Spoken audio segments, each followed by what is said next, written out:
good. Damn, still to this day. Even when I was like 7 years old, I was like, man, this is badass. So we got a Motley Crue song, wearing a Motley Crue shirt. Obviously, the review's probably going to be about Duran Duran. I'm just kidding. It's going to be about Motley Crue. I just wanted to throw that in there. I don't know why. I just felt like being an asshole today. I know I said I was going to get this out Wednesday. I got really busy Wednesday, then I worked late on Thursday and stuff. So by the time got home, ate dinner and stuff, it was just like, I'll just do it tomorrow as quick as I can after I get off work. So voila, you at least get me on Friday here. But Motley Crue did a residency here in September, in early October, at the Park MGM. So it was pretty cool. They were supposed to do this earlier in the year, but they did not. Sorry about that. But they didn't do that because at the end of 2024, December, Vince Neil had a stroke. So then they couldn't do the residency that April, I believe. It was supposed to be April of 25. It wasn't going to happen. So they pushed it back to September. Vince Neil explains it on stage what happened to him, in fact. So it was good to see him on stage because after what happened, there was a chance he wouldn't have been on stage anymore. And speaking of stages, I almost went through a stage of forgetting the theme song. We still got more rocking to do, bitch. Sorry about that. I know some of you look forward to that theme song. that's and then you tune out. That's all. No, just kidding. But I seen this show this particular night. I seen him September 19th, 25. So just a few months back, and pretty much it was the original lineup minus Mickey, Mick Mars, not Mickey, but Mick Mars. The lead guitarist. He was replaced by John Five. John Five also was a guitarist for Marilyn Manson for a little bit. They kind of had a falling out. And then you got all the originals still. Nikki Sixx on bass, Vince Neil on vocals, Tommy Lee on the drums. And then, like I said, John Five in that fourth spot, playing it just like Mick would. Even John Five said, there's no reason for me to change a note. In which he didn't. He did a great job also. But, Park MGM was, I'd say it wasn't a packed house, but it was pretty loaded. And I actually forgot to put down how much it holds. So I shit on myself on that one. So anyway, let's get in right to the set list, because that's what kind of, the whole show comes out with. First, before being on the big stage, they kind of set it up like you kind of go through the history of Motley Crue a little bit. So the first two songs they play on a small stage off to the side, because they had like the whole big area, and then off to the side though they had this little like square area just for them. For their first two songs, they kind of resemble the old clubs like they were playing on the LA Strip. And they played songs like Too Fast for Love to start it off. Song number 2 was Live Wire. And then after that, then because they got bigger, then they open up the bigger stage. And that's when Motley Crue performs the rest of the show. And like I said, they'll stop and tell little stories here and there. We'll go over that more a little bit later on, of course. But, the third song was Wild Side. Fourth song, they do like a little, there's a song called Shout at the Devil, which is what it is, but they do like the intro part of Shout the Devil, where it's like kind of like a broadcast kind of voice over the crowd. And then they cut right into Shout the Devil, so that was cool. And then Lipstick Kill, Primal Scream, number 7 was On With the Show. And then for number 8, I love rock ballads. Home Sweet Home, awesome song.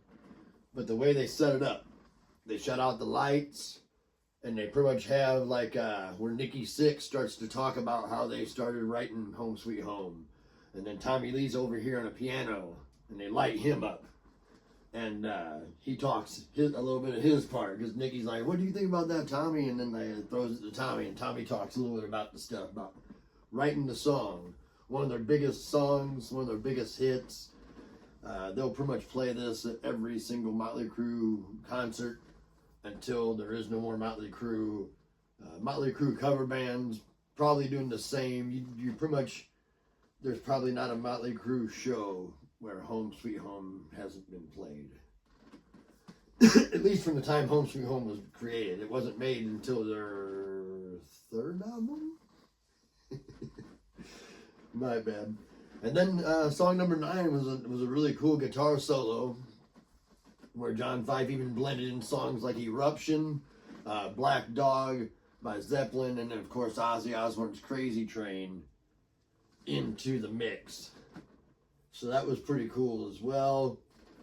Song 10 is a medley, in which we've talked about medleys before in this program. Not a huge fan of the medley, but they did one, where it's like Smoking in the Boys' Room, into Helter Skelter, into Anarchy in the UK, into Blitzkrieg Bop, and then into Fight for Your Right.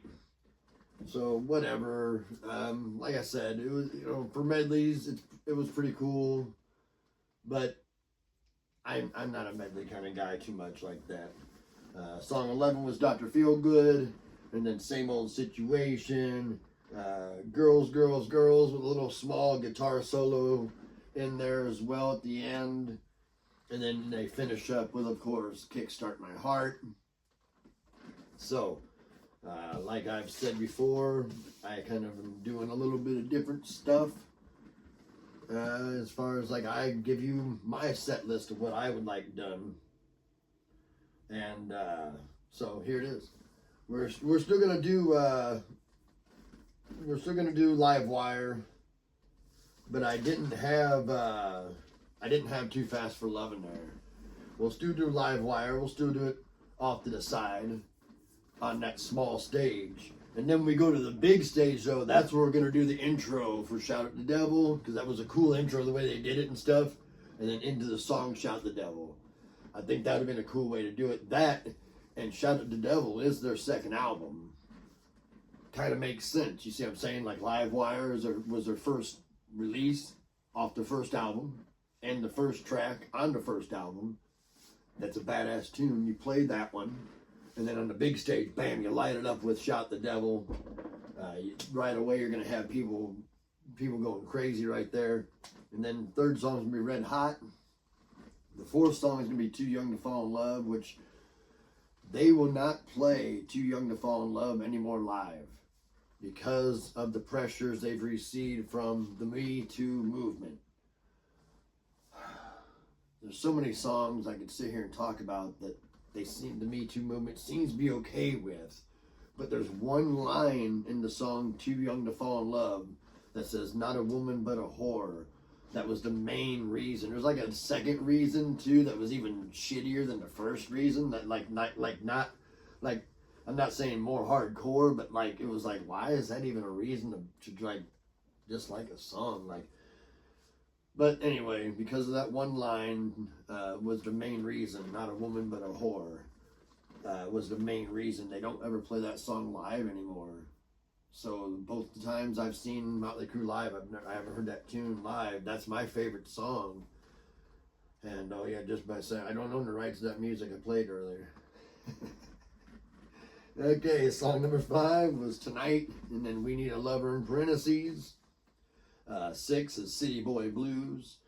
And then 7, we're still going to do that story stuff with Tommy and Nikki going back and forth. Into Home Sweet Home. Wild Side, Girls, Girls, Girls. We're going to let John Five do that guitar solo with all those songs because that was badass. Dr. Feelgood, Same Old Situation. And then the last song of the regular set is going to be Don't Go Away Mad, Just Go Away. That's kind of how you're going to end the main set, right? They're going to leave. They're going to come back on stage with a really good rock ballad that I love. And I've always loved this, even when I was a younger kid and heard this song off the Dr. Feelgood album, Without You. Unbelievable tune. Mick Mars's guitar solo in it was fabulous. I mean, just the whole guitars in it is badass. But Mick Mars is so awesome with his solos. I'm glad John 5 came in and just said, I'm just going to do what I do and do right by the songs. There's nothing wrong with how Mick did it. I'm going to do it just like that. And that's awesome. And then, of course, we're going to finish up the encore and the whole entire show with Kickstart My Heart.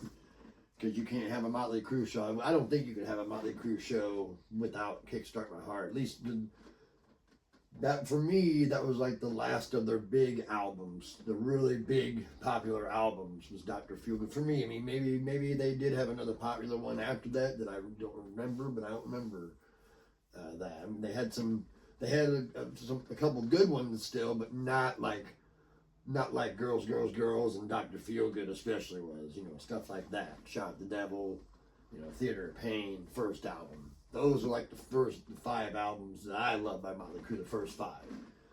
But that was my review, and I'm sticking to it. I didn't go over like the episode number and all that stuff this time, just because I left it out, man.